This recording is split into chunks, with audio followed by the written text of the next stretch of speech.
Welcome to First Coat, where we explore public realm art, how it's made, and why it matters.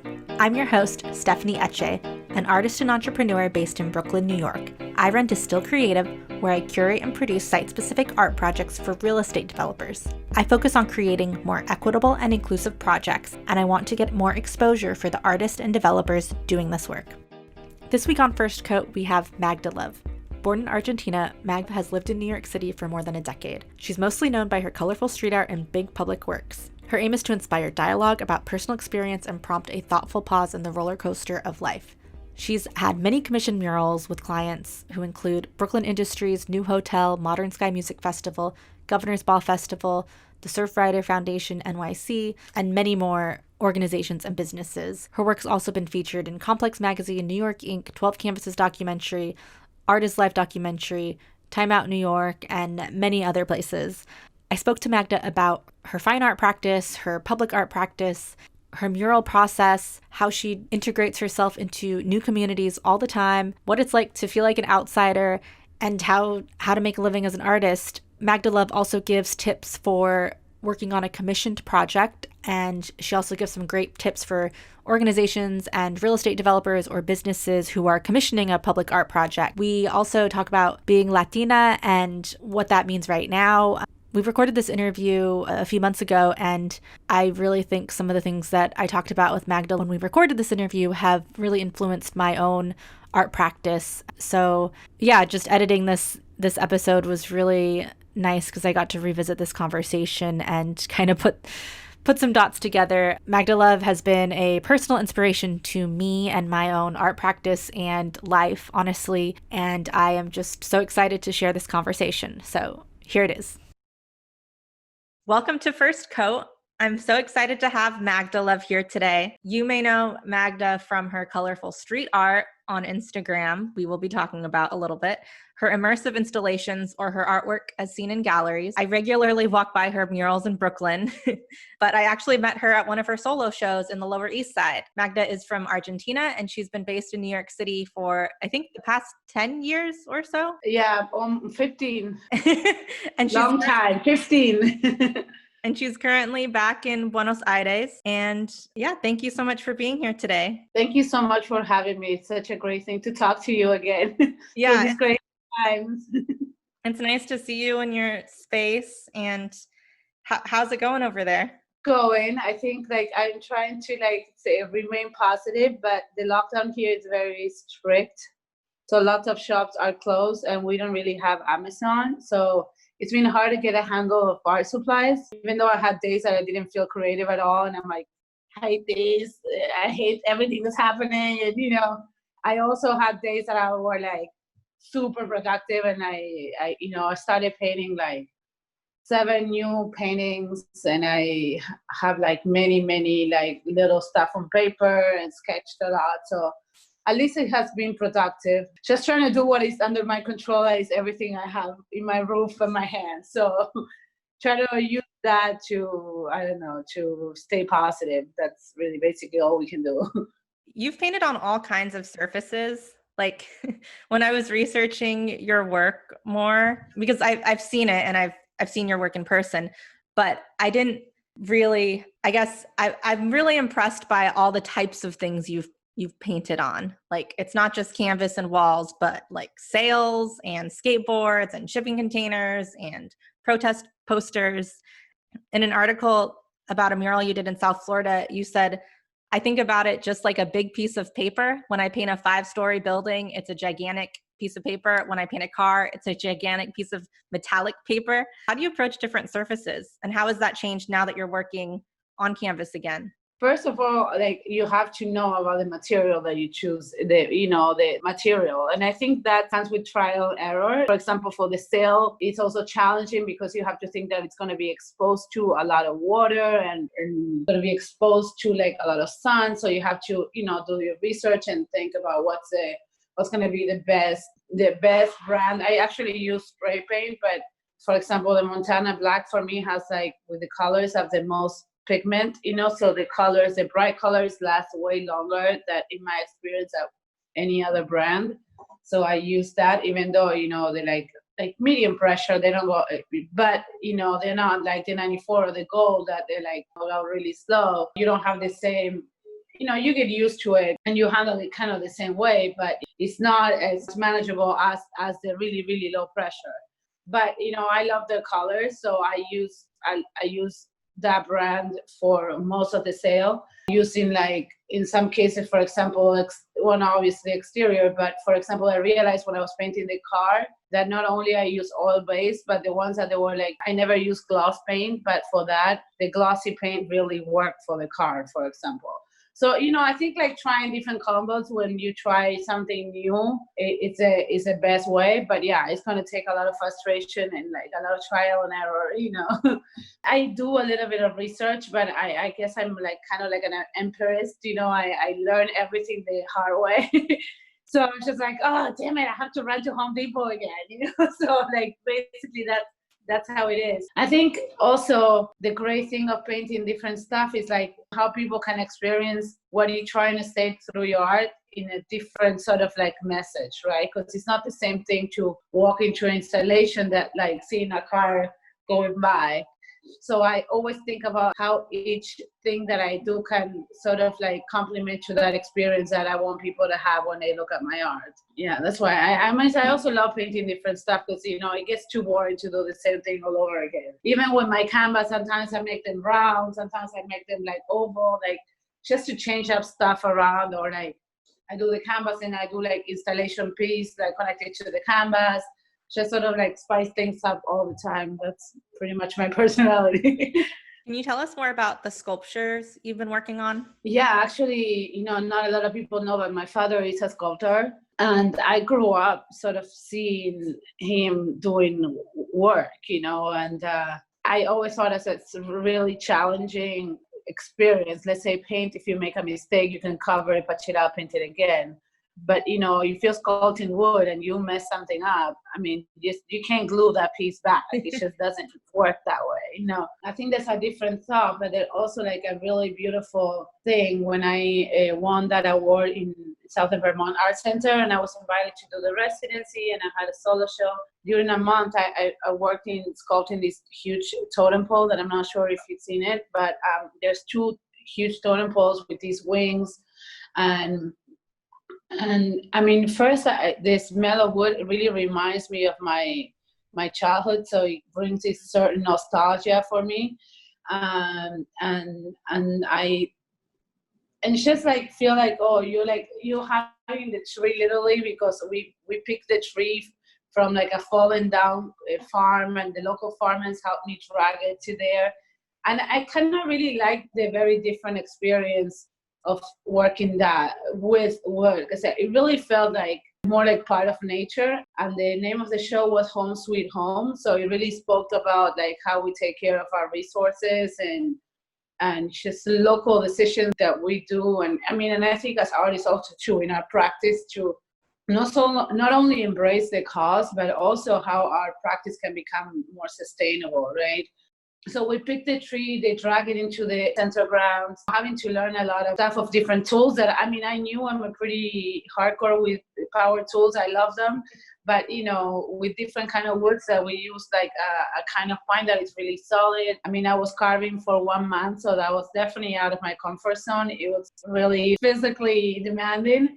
I like also the idea of like the 3D space thought. You know, it's very different than painting something flat. You know, when I did the totem pole, so you got to think about the sides, and they're like, oh, this is going to be the photo, but then people's going to walk around it, and you have to have a very different attention to detail. You have to think in terms of like the function, and especially when it was such a big sculpture, you got to think about in terms of safety, you got to think about the terms of function, and we're not usually worried about a mural falling on top of somebody's head. So like there's a lot of other like technical stuff that you have to think. But I feel like in a 3D medium, it's almost like, let's say you could think about a car being a sculpture. I just didn't make it. There is a different experience on like the 3D, and like I feel like when it was an object in a way that you can hold, I don't know, it just feels more like, I don't know, more like a belonging. I don't know. I kind of really enjoy it, and I love the idea that it's like also like wood, because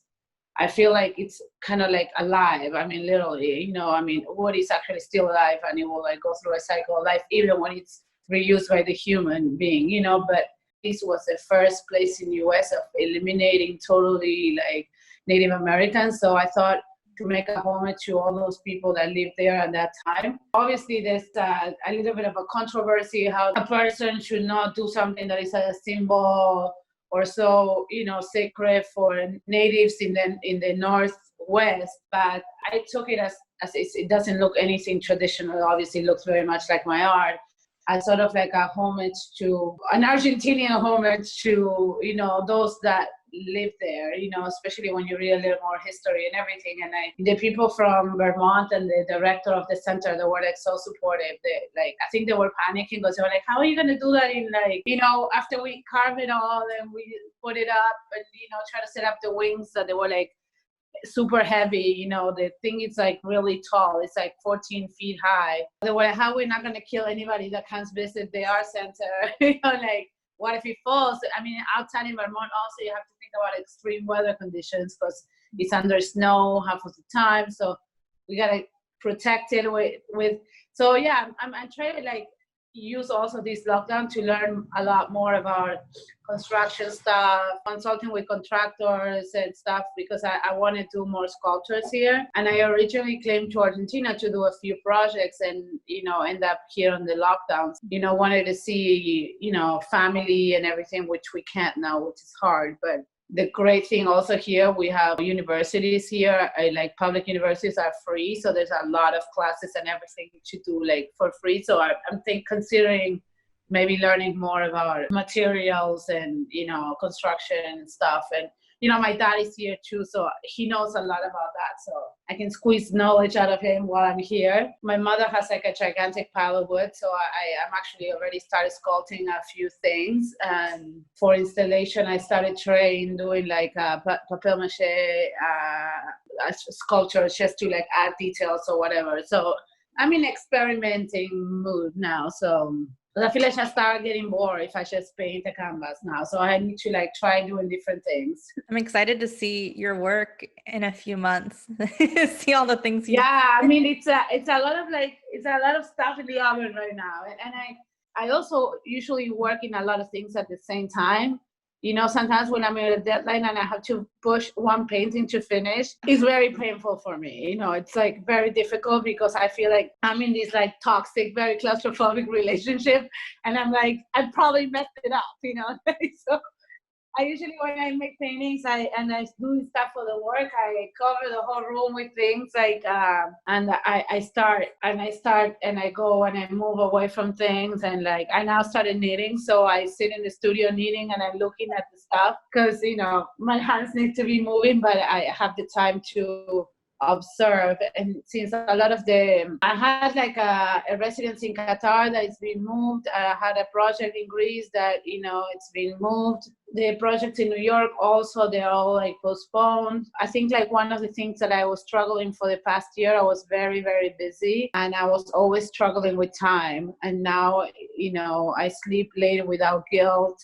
I'm connecting with my kid all day long. So that guilt of like just not having enough time disappears. So I'm trying to, it's just like a completely different experience, but, it's different to remain productive with deadlines than without deadlines. So I'm just, if one day I don't paint, I make sure I do something else that I feel like, but I just trying to embrace the fact that we don't have to be productive 24/7, and that's, I think, was the hardest lesson for me to learn the first 50 days, like, maybe it's okay not to be as productive, like maybe it's fine just to rest a little bit, so especially when, people that we paint murals, obviously we have a lot of energy. That's why we picked that in the first place. So it's channelizing all that energy. It can be challenging when you're in lockdown, but I don't know.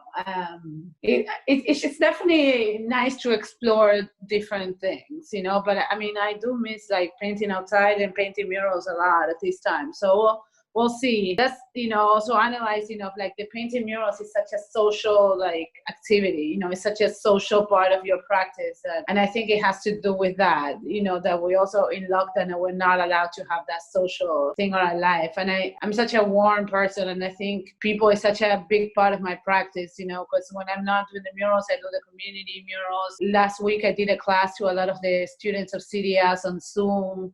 So I still like do a lot of that. But when I'm in a class or when I give a workshop, I right away can feel like the emotion and how much it's touching certain people or not, right? I mean, both ways. But in Zoom, like, with people sending message, you're making a slideshow, maybe people is making comments, remarks, and you not really are able to absorb that experience that the other person is getting. And I think like one of the reasons why I like to mentor or teach to teenagers is to feel like they are inspired to take it either to their practice or to like make questions or questions themselves and stuff like that.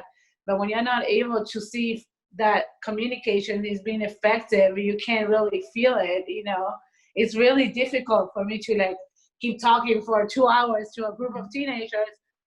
Maybe they're like scratching their heads and they don't care, but it's just, I don't know, the digital world, it's like a whole different thing, that when you're stepping in a classroom and you are like having that human connection with people, and I think you have a different impact on people that way too. In an interview I read of you with Heart of Cool, you said, during my teenage years, I felt like I didn't belong anywhere. Yeah. I felt similarly in my teenage years. I think I grew up in a very white community of a lot of Mormons, actually, and my family was Catholic and Mexican. And I always felt like I never belonged with like the blonde hair girls, but I also didn't really feel Mexican.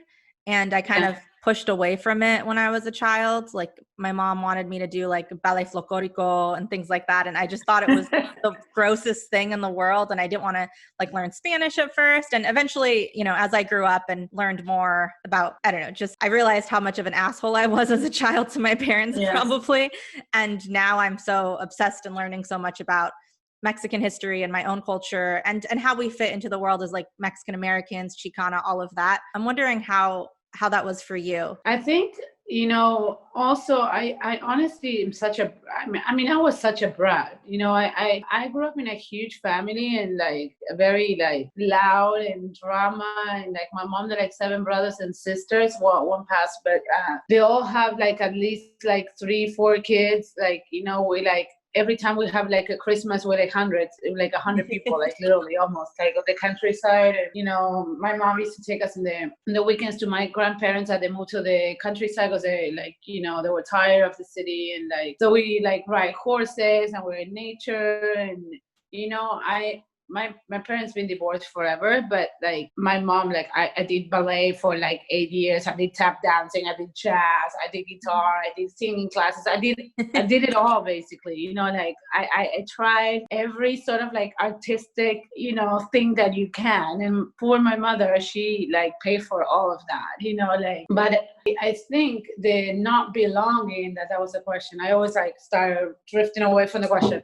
I think like the not belonging is like a sense that in a way I still have now, I think if that's sort of like showing, it's also hard to like go, you come back home, I haven't lived home in 20 years. So like, I, of course, don't have like my really close friends are in New York, and it's just sort of that sense of like, my home is not here, but it's not there anymore. It's just, I always been sort of like in the edge of the in-betweens, and I think in a way it's like, it's a blessing, but it's a curse, in a way, because, and I think a lot with the artists now and how global the world is, I can be in Mexico 1 month and feel like super comfortable, or I can be in a place in a couple of weeks in the middle of nowhere and like I feel super comfortable because I'm really easy adaptable.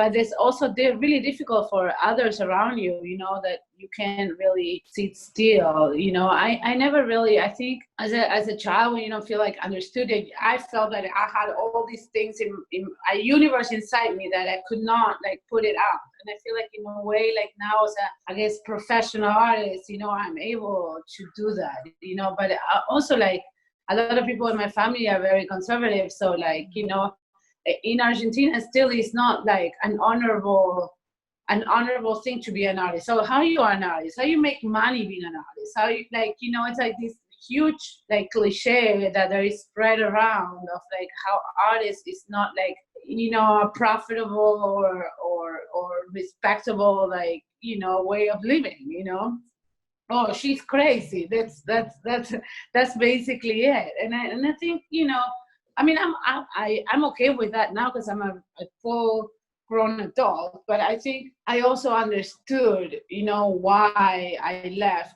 when I have to leave and I went to New York and I sort of like forged my own path without all the opinions of, family and people. And it's like, it's great to be back. And like, of course, like, my mom is like my number one fan, but like, it's just sort of like in a way to also like show a lot of those people how, yes, you're still selling paintings and you're still doing stuff. And I mean, the thing of the groups, I don't know, I never really concerned. Like I have, even in the art world, like I have a few friends that they're artists, but from artists from very different environments, and I sort of like become friends. I don't know. I never like was like a group of something, and even like when I have a membership of stuff, I am always like hi, bye, hi, and like I make unique friends everywhere. But I honestly, like, I also changed so much, and I think I evolved so much that I could never subscribe to a group of people that thinks in a very precise way, because I think thought is like an always evolving thing. And I don't know, I think I always like the idea also that I'm able to go in and out of friends. That's why I never really subscribe to like, oh, are you this, are you that, are you like, I don't like, I think all those labels that groups bring you are not really like, I mean, don't really match with like humans we are, that we're always changing and always evolving. I don't want to say that I'm this, that I'm that, and like, I think I will probably be correcting myself a couple of years later, if I do that. But I think it's nice to have the freedom. Like for me, it was a terrifying thing when I was younger, but now I think that it's really nice to have the freedom to come in and out of as many groups as you can. I think as great it is, like it's also like really terrifying to not feel like fully protected by a group of people all the time. So like, right. For every decision that you make and everything that you want to adopt in your life, you have to know that there's like a backhand, coming to get you also, but those are the choices that you make. You can have like the full freedom and all these things without being conscious that you also might not have all the support of a group, not have all the other stuff that like belong to a bigger thing. A lot of people look for that for safety, and for me it's very understandable, but yeah, I mean, you have to be conscious about the choices that you make, because they have always a good and a bad side of it. Can you talk us through your process when you're working with a community, for whether it's a mural project or how you did in your residency? I think you taught with students there also as part of that. Yeah, I mean, most of the residencies in museums now, they have a community component. I mean, because museums are all desperate to have like, family involvement and all the things. So they took me on a tour. I went to visit like 3-4, how many schools did I went? I went to like 5-6 schools in Vermont. I spoke with the little kids, and like also one of them I gave in Spanish, or just sort of like I work with the teachers to see, because I mean, it was just one period, so I teach like a slideshow or something, and I try to make it fun because it's like different ages, and that's kind of like easy. Like I'm definitely a people's person. I mean, when I'm in the mood, right? I'm definitely a people's person, and I love kids, and I love kids. I mean, even older kids, teenagers, they can be total assholes, but like when you get the good ones, it's like really amazing energy, and I think like, I mean, kids have way cooler energy than adults in general. So like they're much easier to work with, because I know how to get them excited, in a way, I still feel a child, like now that I'm 41. So for me, it's very easy to connect with that energy. But for example, let's talk about like my first community project that I think it really changed the way that I thought about my art practice. You know, I painted in Cambodia with like Together One Heart and like Beauty for Freedom. We were going to work with a group of girls that are rescued from sex trafficking. So that was really difficult just to like absorb that reality. But I spent some time in the hotel, like just reading about all the traditions there. We met the Prince of Cambodia and, you know, asking questions and going for lunch with the people that handle the, you know, the home. And the girls like used to go to school during the morning and then come back and paint. But I also like helped other artists for other workshops. And luckily mine was the last workshop. So I got to experience a little bit of like their life and how they manage themselves, and they would tell me about things that they think that they're beautiful. Like, I don't know, like they told me these stories about the lotus flower, how you have this super beautiful pink, delicate flower coming out of the dirt in the mud. And I thought it was like, yeah, that's something really that click and stick with me, because I think, you know, that's really like humanity, you know, out of like the worst circumstances, like sort of rebirth from dirt and become this really beautiful pink flower. You know, I thought that was it's something that I could really connect with that concept. You know, it's just this concept of rebirth and magic. And then they took us to some of the, you know, the neighborhoods where these girls are like born. And I never seen like in South America, you see some places like these, but like the favelas in Rio seem nice next to some of the places that we visit.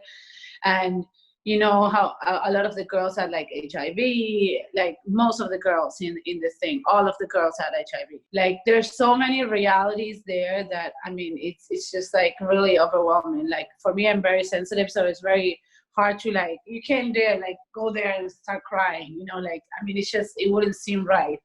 But we went to one of the huts of one of the local women, and you know, we were talking about, obviously with a translator, about our kids. And I was telling her that I also had a son and stuff. And she was telling me that our kids at that point, like, were the same age. And she was telling me how she considered to give up her daughter because it was the only girl that didn't have like HIV in the town, in the little neighborhood. So she was considering like check her into the home where these girls, with the organization are working, because she didn't want her daughter to be raped and to get HIV. And for me, it was like, that was like a moment that it was transforming forever. First, because honestly, here we are, two women that were like completely different. But, you know, I thought like, we talked for a really long time while all the team, everybody kept walking and moving. I just sat with her in her bed, and we like, you know, the translator had this conversation. And in bottom line, it's just really, I mean, obviously, I first was thankful not to ever had to be in that position. But I think like it really brought power into like how transforming traveling and making murals can be in places that nobody goes and nobody cares to go, right? I mean, making a mural in the Bushwick Collective is great for your following, but I mean, how much did it add to the people that see it every day, you know? And I think there is a special thing that is put on the universe when you make work for people that really, really values it. And I don't think that it's going to change lives, but I think it's going to inspire maybe a few of those people to either be creative, or it's just to make them feel good when you have a shitty life all the time. If every time you go by and you see that mural and it makes you feel good, I feel like mission accomplished, you know? But I say, like, a lot of times the people that travels with NGOs, they go with this, like, oh, I'm going to teach, you know, like, try to impose their views to, like, oh, you should do this, you should do that. And I think that I learned so much more than I taught on that project, you know. And it really made me change I haven't worked that much with NGOs anymore after that, because I now prefer to make those projects individually, straight directly with the people of the local region, because I think you have a much more direct and human experience. And for me, there's a lot more value to be interpreted locally and not curated by somebody that doesn't live there, you know? You become part of their community instead of an outsider coming in.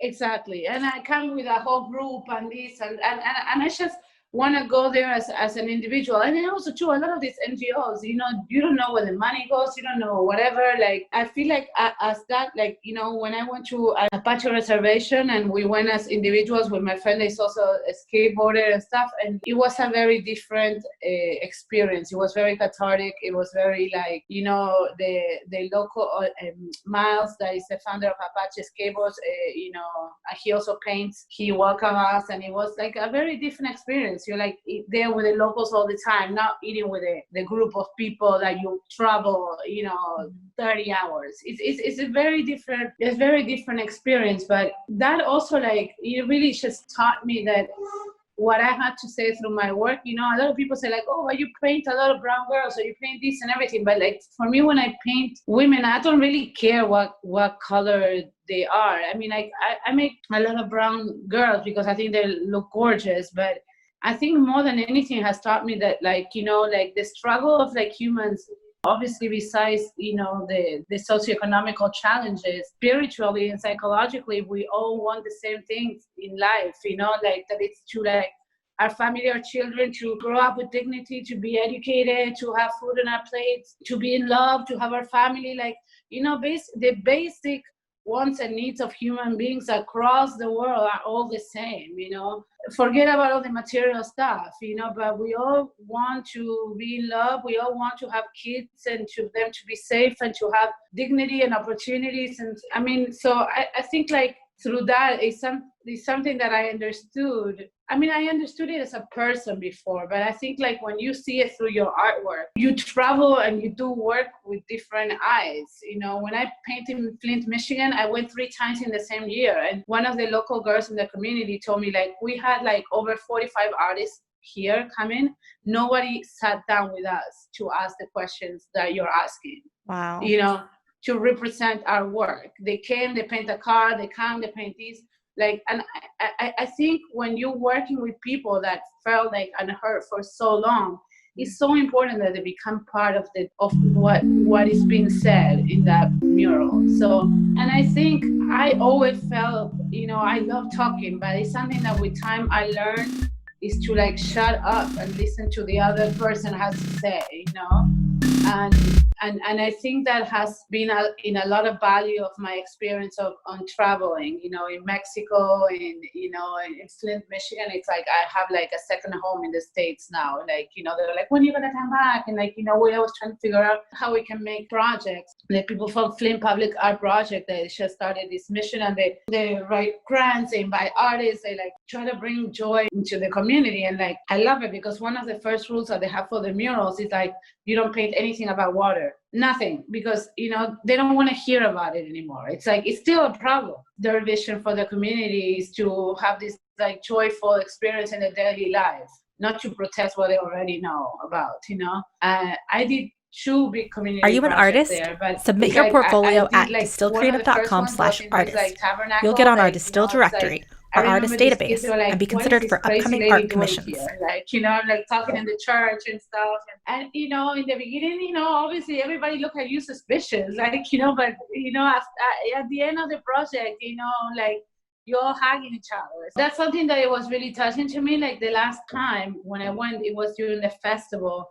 And one of the local girls said that to me, like, like, because they invite a few people into their house for dinner, but there was other artists in town, and I felt bad because I wanted to also be with the other artists, and like, that's me, the fear of missing out is always real.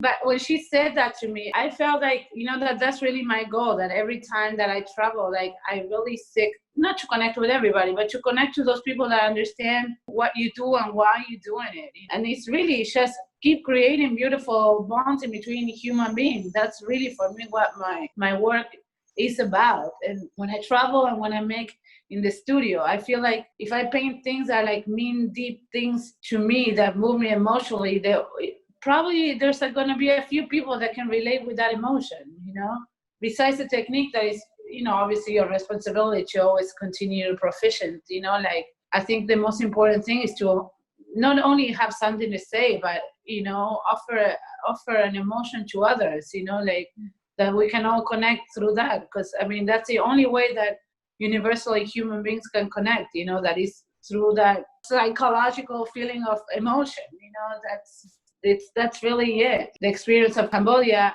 I think there's things that through your intuition, you kind of always know, but that trip really put it on my face, and you're like, oh, this is the epiphany, that this is when you always thought about theoretically was the case, this is it, that's yeah, you were right, you're on the right track, keep going now.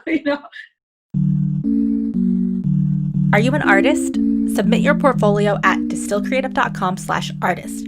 You'll get on our Distill directory, our artist database, and be considered for upcoming art commissions.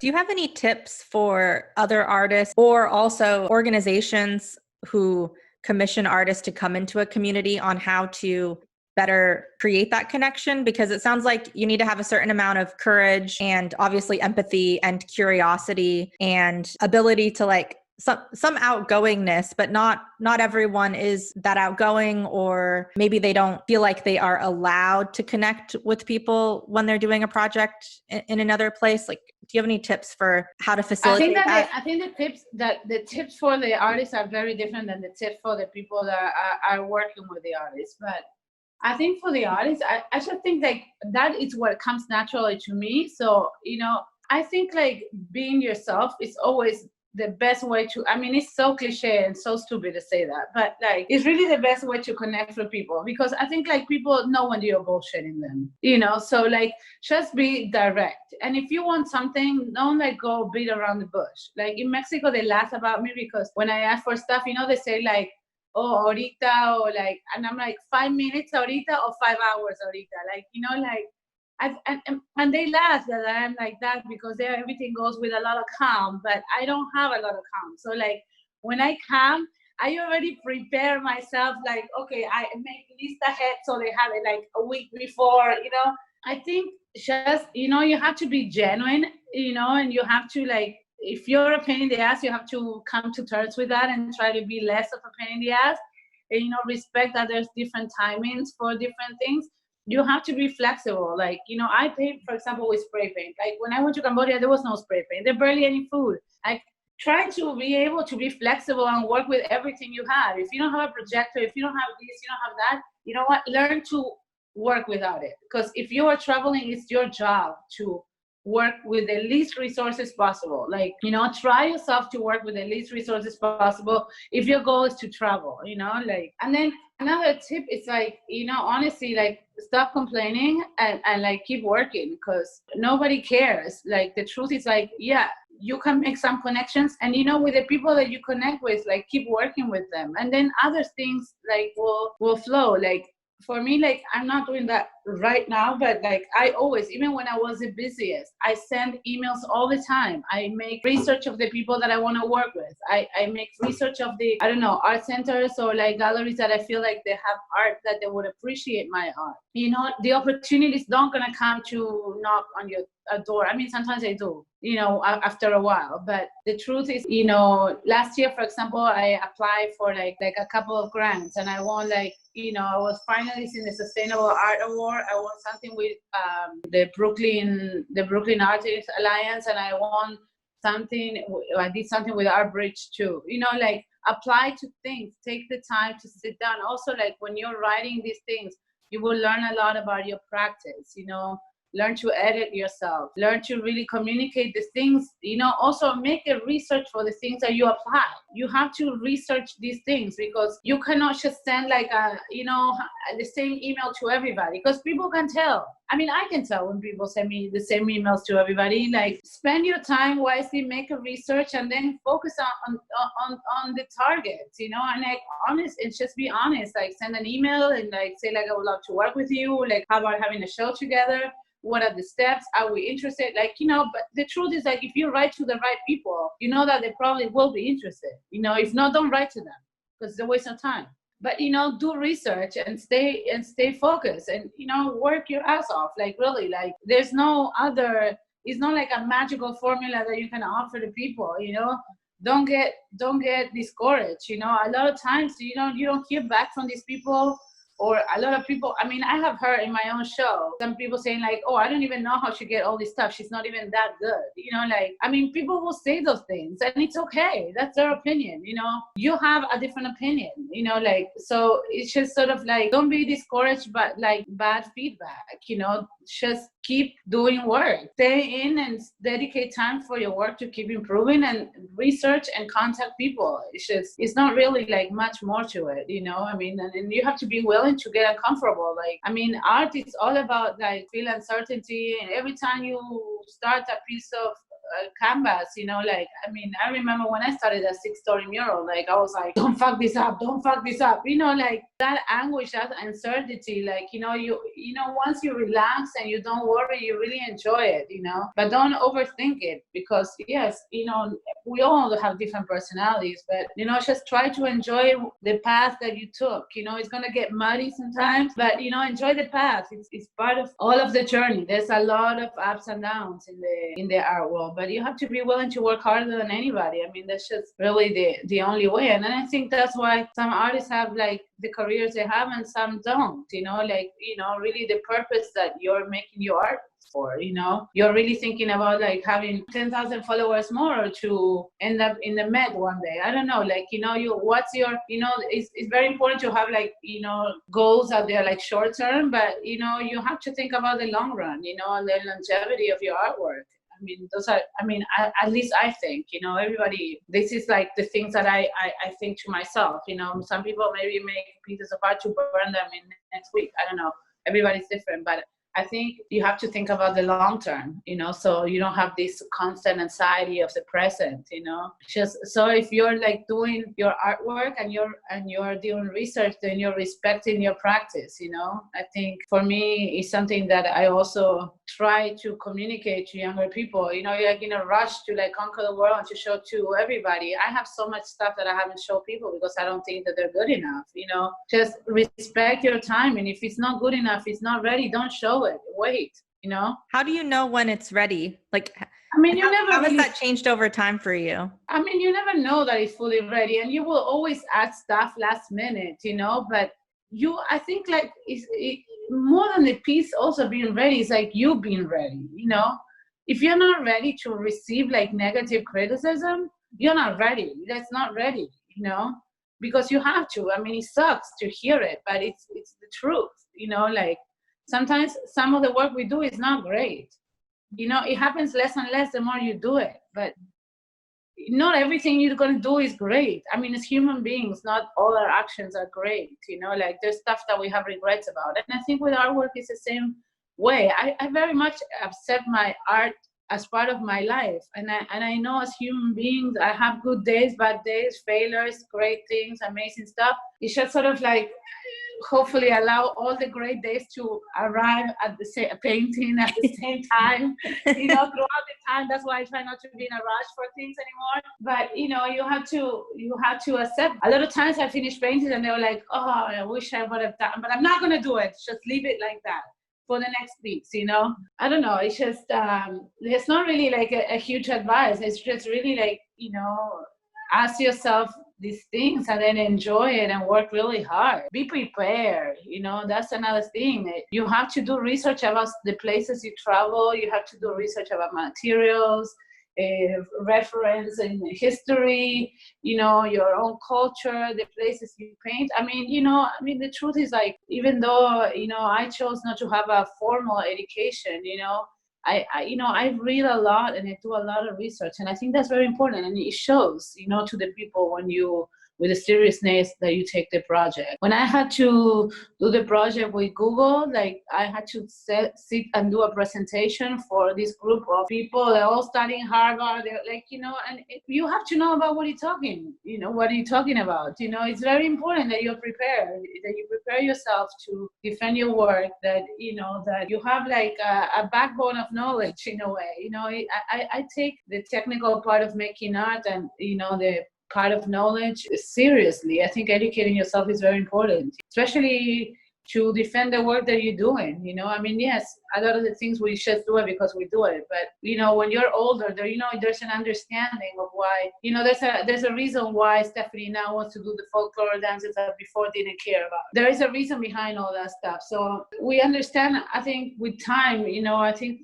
that's another thing. I started officially, not getting paid for anything else, artists, as an older person, So I never had the experience of a young person. That sometimes there's super gifted young artists that are 21, 22, and they're so gifted, they have no self-doubt. It's amazing. But, let's say that that's really not the majority, I think when you're older, you have different priorities, for all of us artists and their parents. It's it's a whole different experience. But bottom line, it just comes down to do your homework and work really hard. Prepare to have a lot of criticism, because that's just how it is. Who cares? It's people's opinions. I think when you work really hard and you're happy with your work, all people's opinions don't really count, for good and for bad, because sometimes we go, oh, I love it, it's great.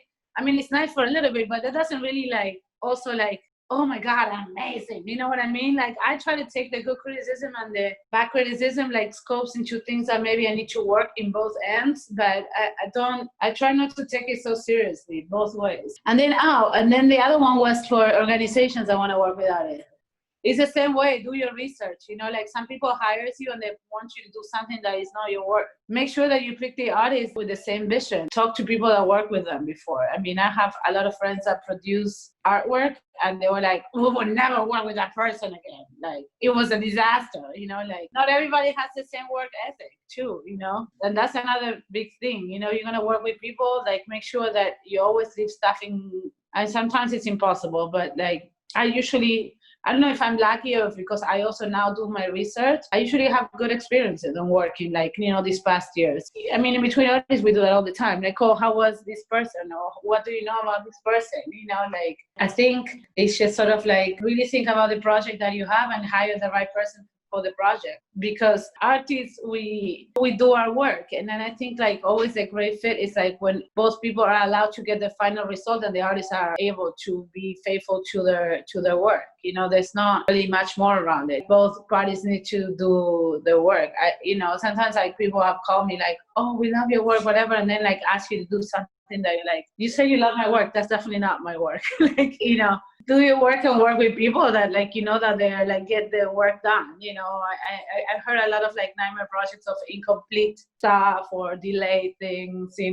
I usually, when I start a project, because I'm busy, I work, and I try to get it done, so I can move to the next project. But a lot of people don't think like that. I paint double-decker bus and 2 murals in 5 days, in Mexico. With assistance, but I also, because I'm a mom and I did, and that trip, I took my kid with me. So even he was painting with me. And we were literally almost about to miss the flight, and I arrived covered in paint into the airport and traveled with my painting clothes. That's how close to lose the plane we were. So it's just sort of know what you're getting into. I think I'm a person that try not to have too many requests. For organizations and for productions, it's very important to also ask the artist what is that you need, so you don't get caught out of surprise. It's just prepare yourself and have all the stuff that the person is going to need to work. For artists, I think when you don't have things that you need to work, it's good to know ahead of time, so you're prepared. It's really basic. I think if you pick the person that is going to do their job right, you don't really have to worry about that. But communication it's always the best way to sort of through all the stuff. And I think preparation always is important for murals, especially because you spend so many hours. And if you're not having an assistant at that moment, or let's say having all the stuff you need there, really makes your job so much easier, because, you have to be moving all this paint while going to get more paint, make sure that, the production of the project, I think production of projects is basically 70% of the project almost, because it's so important. I don't know, when you're painting and having like a little meal or stuff. Like little things like this change so much the day of work, like I'm being hungry all day. I want a coffee, I'm cold. Like when I go to paint, I have a bag of like clean clothes, this, that, like, like extra mask, like, because I was way too cold, I was way too hot.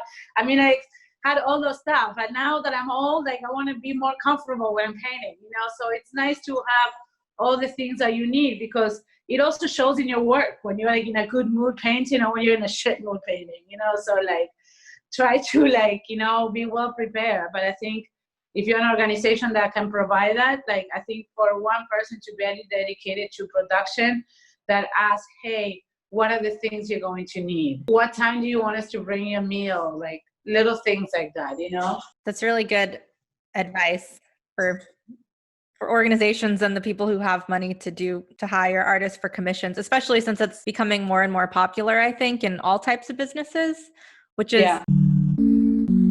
Are you a real estate developer looking for a unique amenity for your site? Get our free guide, 10 tips for commissioning a site-specific artwork, at our website, distillcreative.com. Another question I wanted to ask, how do you think art in public spaces affects real estate? That's complicated, because I think honestly, like, especially in places like New York and in Bushwick, it has such a complicated like story of gentrification, and I think for a lot of locals, it's kind of like a bad word. And I think in a way, like, I think artists, they were like, okay, there's very few people that get still paid, because for some reason that I cannot fathom, like, there's people still painting for free in Bushwick or places like this for new buildings. And these people have millions of dollars. Why people continue painting for free? I don't know. It can't find a room in my brain. But I think if the vision of what you're trying to say and the principle of the company, it's right, there's no problem. We all need to make a living, and I think it's certainly better to have like a mural than like a block of like cement. So I, for example, when I did the project with CDS for some of our donors, I said, besides donating for the project, I would ask the people to donate some money for the art program of the school. So like sometimes, like, for example, there was a commission of a big hotel that was opening in Brooklyn, but now it's on hold. They were getting so much criticizing from like the local community that the way that they were approaching it, they were like, well, we know we want to do it with you, because we know that you work with a lot of like local communities, and then we can see how we can contribute and like bring those communities and bring those kids and bring all those people and make them part of this, so they don't feel alienated by us opening in this neighborhood.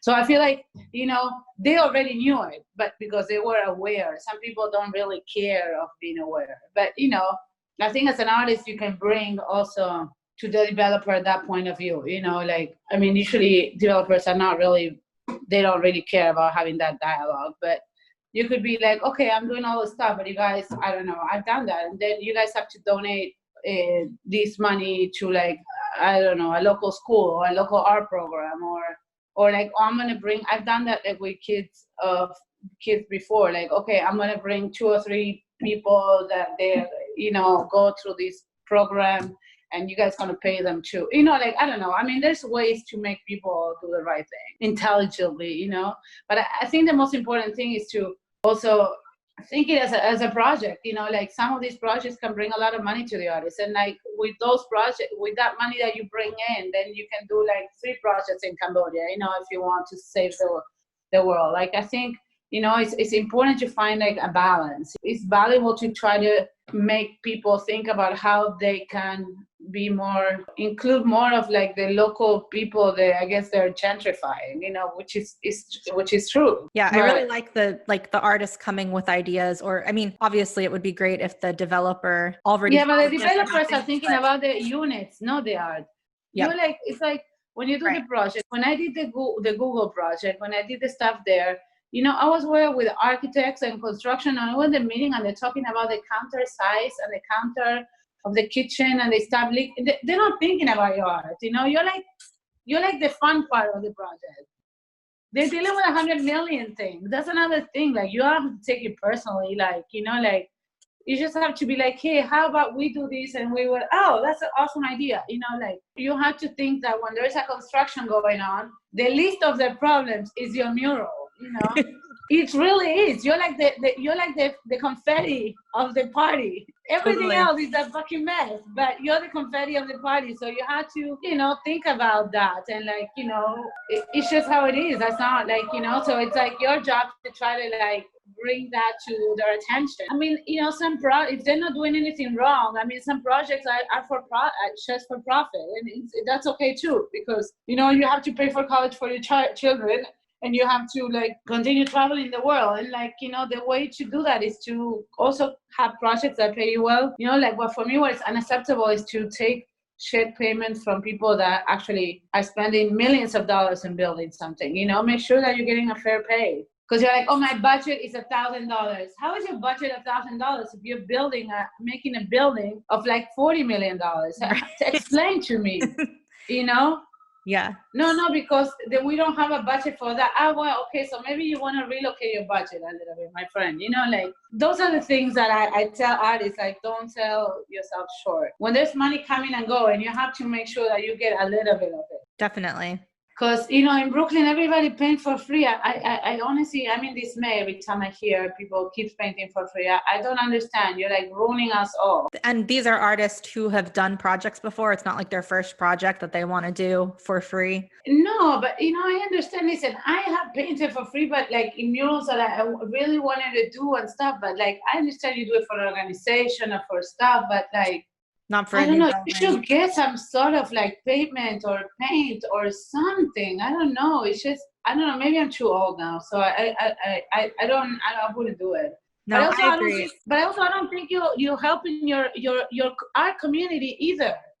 Because if all artists would say, no, we're not painting for free, I tell you, half of the fucking murals in New York wouldn't exist. Yeah. You know. Also, it devalues what the art. Besides the actual art of the work, there's also physical work involved and a lot of logistical work. Like there's a ton of work going on that you're just devaluing if you're not getting paid anything for it. Yeah, I mean, besides your own work, I just feel like imagine if all artists would have the coherency, right, and the decision of saying, you know what, our work is valuable and we're not going to fucking paint for free anymore. If everybody would do that, everybody would start getting paid. I mean, it's just because nobody will paint murals. You know what I mean? Yeah. I mean, or maybe like just the really young people and they will, you know, that's just starting and like, you know, then people will realize, well, if I want to have like a nice mural by a person that is a professional, I have to pay for it. Right. I mean, and that's how it should be. Yeah. Are you reading or listening to anything that's inspiring you right now that you want to share? Actually, I just finished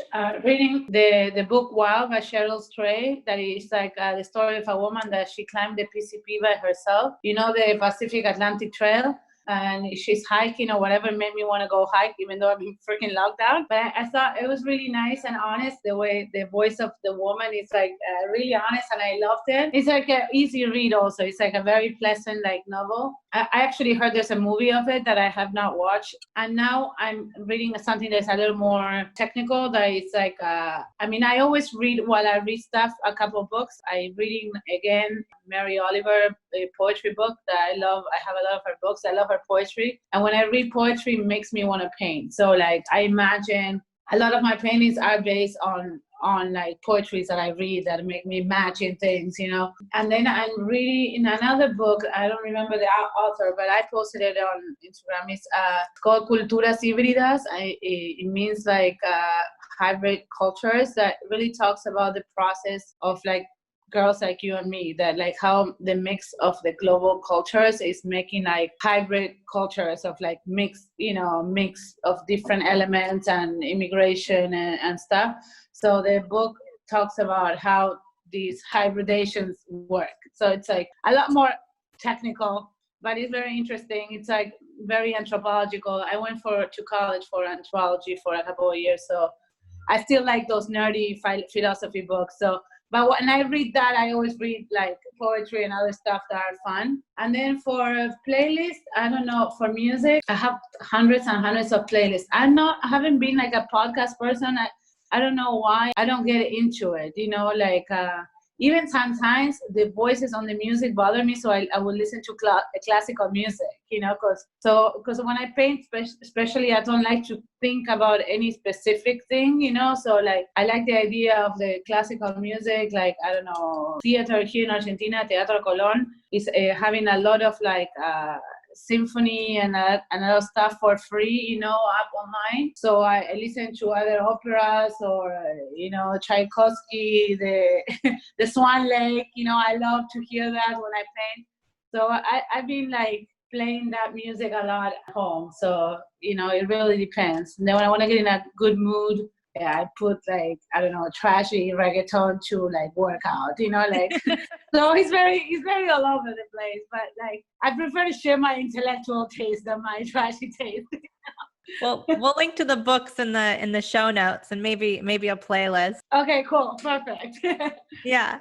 Is there anything you wish that I had asked that I didn't ask? I think that you were actually really, really thorough, but, I for me, especially, since we both have Latin American roots, I think now that I'm here also, I just have such a bigger comprehension of the way that we are, because we are very different in a very Saxon world, because we like it or not, especially seeing all the stuff that's happening in US that is ridiculous, that has the most diverse population of the planet, only one country, and how dysfunctionally it's working now, I think the experience of like Latina women in US economy, it's a very important topic that we all shall visit. I mean, for me, it's like you never want your work to be recognized because you're either a woman or you're Spanish or you're this. But I think our culture and our, the way, the things that we learn really reflect on the work that I do. Obviously, for me, the most obvious way to see that is through the color. I think the topic of your descendant and how you honor your descendant and your culture in a place in a time that is not being embraced is very important, I mean, that's just really like a commentary on it, because I feel like Mexico, as in Argentina, and like a lot of countries in Latin America, have a lot of problems that are mostly due to corruption and government, but the culture of the tradition and the arts and the colors are things that have so many years of tradition. And I think that's one of the reasons also that I love to paint in Mexico, and I think embracing our descendants and be really proud of where we come is the evolution of culture in US, I think especially for us, for Latinos, so many generations of Latino, they've been trying to wipe that off from the children and try to make them be as white as possible.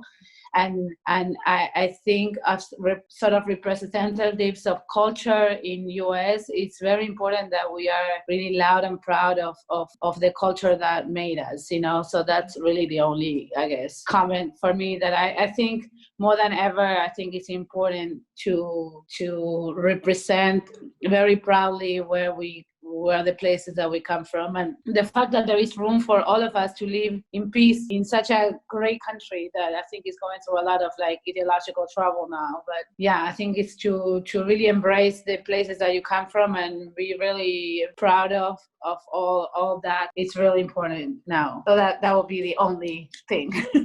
No, thank you for that. It's something that I think can get kind of complicated, especially like for me, I'm multiple generations. My great-grandparents or great-great-grandparents came over from Mexico or the US. There's so many different ways in which people have how their ancestors got here or how they got here. And I think there's a lot of tension tied up in that, like particularly in the Latinx community or the Latina community, of like how Latina you are or not, or like how brown you are or not, or how but like the truth is, like, many different. For me, like in the beginning, even in the Latin community, I'm like, I'm too white, you're not like Latina, like, I mean, and this is something that they sell there, like, Latino people, we are all colors too, like we all have very different backgrounds and we all do very different things, but we're human beings, but I think just the cliches, that there are around our communities are are just ridiculous, even within our community, like, I think they are all like valuable,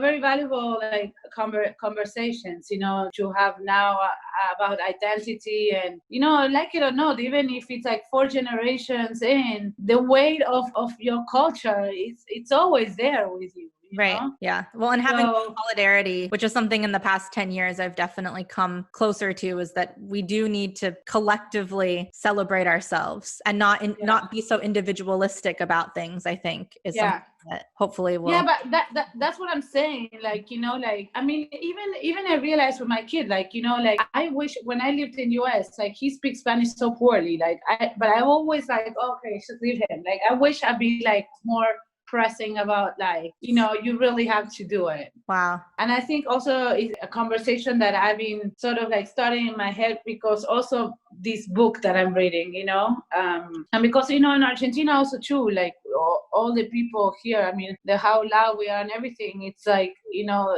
immigration from the first and second world of all Italian and Spaniards, and, also it's like very much of a melting pot, So I think it's very interesting how, because there's a lot of racism here too against different nationalities. It's very important that, I think, not for me as a protest, but that through your work you celebrate your community and your identity, So that's about it. Where can our listeners connect with you online? Well, you can look at the old-fashioned way on my website that I guess like nobody even visits anymore. It's magdalove.nyc. My Instagram, it's at magdaloveart. So if you guys get a hold of me, probably, I'm not very good with emails, as you would know, because I have like 600 emails that I have not read yet. But if you DM me and other stuff, that's probably usually the fastest way to contact me. I know the secret now. Yeah. And then, well, I have all the social medias, but I think like Facebook, I do This Is Magdalove. But if you Google, you'll find me there somewhere. I'll link to everything so people can find you. And thank you so much for chatting today. I really enjoyed it. Thank you so much, Stephanie. I miss you all, miss all my New Yorkers. I know. We miss you. We will soon be together. Bye. Bye. Thanks so much for watching this episode of First Coat. If you liked this video, please subscribe and check out the next episode in our playlist. Let me know what else you want to learn about public realm art in the comments below. And follow us on Instagram at First Coat Podcast or at Distill Creative. First Coat is a production of my company, Distill Creative. Check us out at distillcreative.com.